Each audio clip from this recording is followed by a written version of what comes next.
Bismillahirrahmanirrahim. Assalamualaikum warahmatullahi wabarakatuh. Jumpa lagi di channel YouTube Rivanista, masih di sudut edukasi belajar mudah dan menyenangkan. Bagaimana kabar anak-anakku sekalian, siswa-siswi kelas 4 yang selalu berbahagia dan semoga tetap selalu menjaga kesehatan dan semangat untuk belajar ya. Pada kesempatan kali ini kita akan membahas soal dari buku ISPS atau Erlangga Stretch Point Series untuk SD atau MI kelas 4 ya. Yang mana kita akan bahas untuk muatan pelajaran matematika, dan kali ini kita sudah sampai di bab 4, khususnya latihan ulangan bab 4 ya. Kita sudah sampai di paket 2 ya. Oke, langsung saja ya. Jadi untuk yang masih ketinggalan pembahasan soal sebelumnya bisa dilihat di playlist ya, pembahasan ISPS matematika kelas 4. Dan di sini kita sudah di latihan ulangan bab 4 paket 2 ya, tentang pengetahuan menentukan pembulatan hasil pengukuran panjang dan berat kesatuan terdekat. Oke, langsung saja kita mulai untuk yang bagian A ya. Pilihlah jawaban yang tepat. Nama alat ukur panjang pada gambar berikut adalah, nah ini gambar ini di materi juga sudah ada ya. Coba kita sedikit ulas ya. Oke, di sini ada beberapa alat ukur panjang ya. Ini namanya adalah meteran roll besar ya. Kemudian ini meteran pita, ya, biasanya untuk menjahit ya. Kemudian ini ada meteran roll kecil, biasanya dipakai oleh tukang bangunan atau tukang kayu. Kalau meteran roll besar, bedanya sama roll kecil, ini panjangnya ini tentunya lebih panjang ya dibandingkan yang meteran roll kecil. Kemudian ini ada penggaris, ini penggaris kayu atau ada juga penggaris yang biasa kita gunakan ya, biasanya terbuat dari plastik mika ya. Nah, ini adalah beberapa alat ukur panjang lah. Yang kita lihat tadi adalah gambar seperti ini ya. Jadi ini adalah meteran roll kecil. Oke, kita kembali ke soal nomor 1 ya. Jadi nama alat ukur panjang pada gambar berikut adalah jawabannya yang C, meteran roll kecil ya. Penggaris itu gambarnya tadi sudah ada, meteran pita ya, atau meteran jahit tadi. Kemudian ada meteran roll besar ya, gulungannya lebih besar dibandingkan meteran roll kecil. Oke, kita lanjutkan ke soal nomor 2. Alat ukur panjang yang biasanya digunakan oleh penjahit adalah, lah ini tadi, kalau penggaris bukan ya, penggaris itu terlalu pendek dan tidak lentur ya. Penggaris itu biasanya kita gunakan untuk pada saat kita belajar di kelas ya, itu penggaris. Kemudian meteran pita jawabannya yang paling tepat ya. Jadi dia bentuknya lentur, gambarnya seperti tadi ya, sudah diperlihatkan di soal nomor 1 meteran pita seperti apa ya. Kemudian meteran roll kecil ini biasanya digunakan oleh tukang bangunan ya, atau tukang kayu.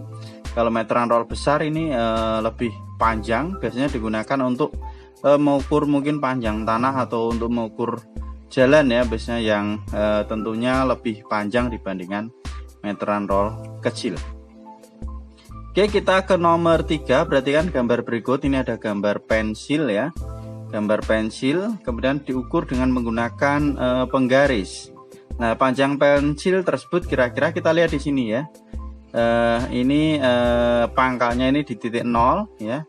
Ujung dari pensil ini berada di hampir 14 ya, atau mendekati 14. Jadi panjang pensil kira-kira, nah karena pakai kira-kira berarti kita cari yang paling dekat ya. Kalau 13 ini terlalu lebih panjang, nah dia paling dekat ke 14. Jadi panjang pensil tersebut kira-kira adalah 14 cm. Jawabannya yang C ya untuk yang nomor 3. Oke, kita lanjut ke nomor berikutnya, nomor 4. Tinggi badan Edo 125 cm lebih 4 mm. Tinggi badan Edo jika dibulatkan ke satuan terdekat adalah, oke ya. Ini pembulatan ke satuan terdekat. Kita lihat ya di sini. Jadi tinggi badan Edo itu 125 cm lebih 4 mm, atau kalau dituliskan berarti 125,4 mm. Nah, kita lihat kalau di belakang koma itu 4. Nah, 4 itu berarti dia di bawah 5 atau kurang dari 5. Kalau kurang dari 5 maka yang kita bulatkan satuannya itu tetap. Tetapi kalau 5 ke atas, 5, 6, 7, 8, 9 itu yang kita bulatkan kita tambah 1. Sehingga di sini karena 4, berarti yang kita bulatkan angka 5-nya berarti tetap ya, jadinya 125. Oke, jawabannya adalah yang A untuk yang nomor 4. Kita lanjut ke soal nomor 5. Panjang sebuah bambu jika dibulatkan ke satuan terdekat adalah 145 cm. Kemungkinan panjang bambu sebelum dibulatkan adalah, kita lihat, 145. Nah, kemungkinannya berarti sebelum dibulatkan berarti komanya bisa 145,1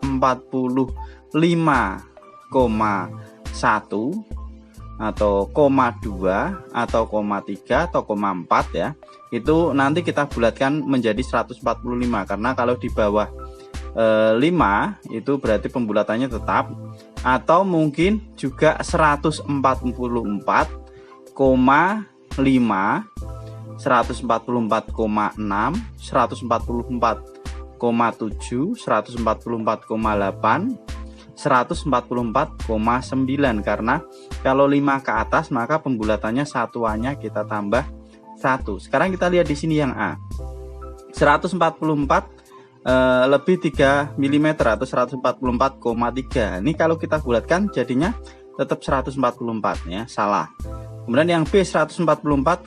Lah ini kalau kita bulatkan jadinya 145 ya, karena di sini komanya adalah 6, ikutnya 5 ke atas maka ini kita tambah 1. Oke, berarti jawabannya yang B ya. Oke, coba kita lihat yang C ya. Yang C ini 145,7. Nah, ini kalau kita bulatkan justru jadinya adalah 146, berarti salah. Yang D sama ya, ini lebihnya 8 mm, berarti kalau kita bulatkan jadinya 146. Jadi jawaban yang paling tepat adalah yang B, yaitu 144,6 ya. Oke, kita ke soal nomor 6. Alat ukur berat yang biasa digunakan di supermarket untuk menimbang buah-buahan adalah ya. Ini kalau kita biasanya ke supermarket ya untuk menimbang buah-buahan, kalau yang A jelas bukan, ini untuk mengukur berat badan ya biasanya. Yang C ini adalah untuk mengukur atau menimbang emas ya. Ini sangat teliti ya, tetapi beratnya itu terbatas ya. Tidak sampai 2 kilo, mungkin kurang dari 1 kilo bahkan ya. Tidak mungkin kalau untuk menimbang buah-buahan ya. Kemudian yang ini biasanya dipakai di rumah ya. Ini sebenarnya juga untuk mengukur untuk menimbang buah-buahan, tapi ini kurang teliti karena istilahnya dia lebih teliti yang D. Yang D ini adalah timbangan digital, jadi tidak perlu kita melihat secara seksama, di sini sudah tertera angkanya ya. Jadi jawaban yang paling tepat untuk nomor 6 adalah yang D, ini timbangan digital ya. Ini biasanya digunakan di supermarket ya. Oke.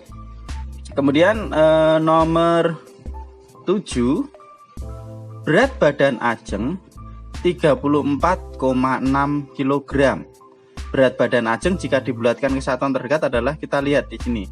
Komanya adalah 6. 6 itu berarti ikutnya 5 ke atas. Kalau 5 ke atas berarti satuannya kita tambah 1, jadinya 35 kg. Nomor 7 jawabannya adalah yang C ya. Nomor 8, buah-buahan berikut yang beratnya sama dengan 3 kg jika dibulatkan ke satuan terdekat. Nah, 3 kg. Oke, kita lihat yang A. Yang A ini 2 kg ya, karena dia lebih dekat ke 2.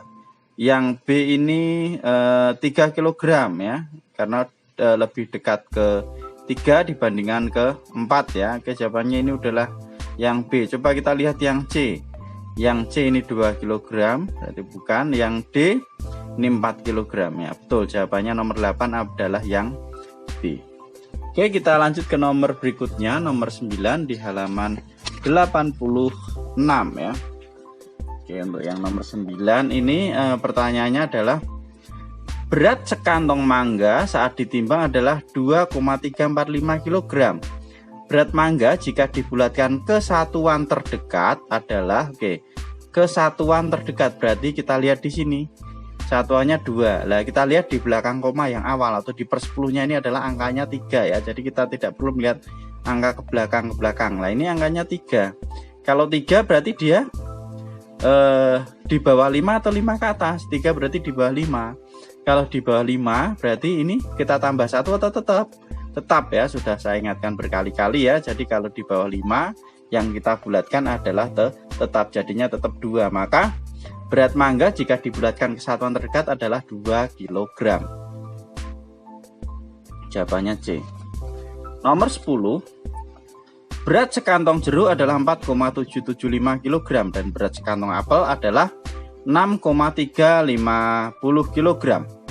Selisih berat kedua buah tersebut setelah dibulatkan ke satuan terdekat adalah oke.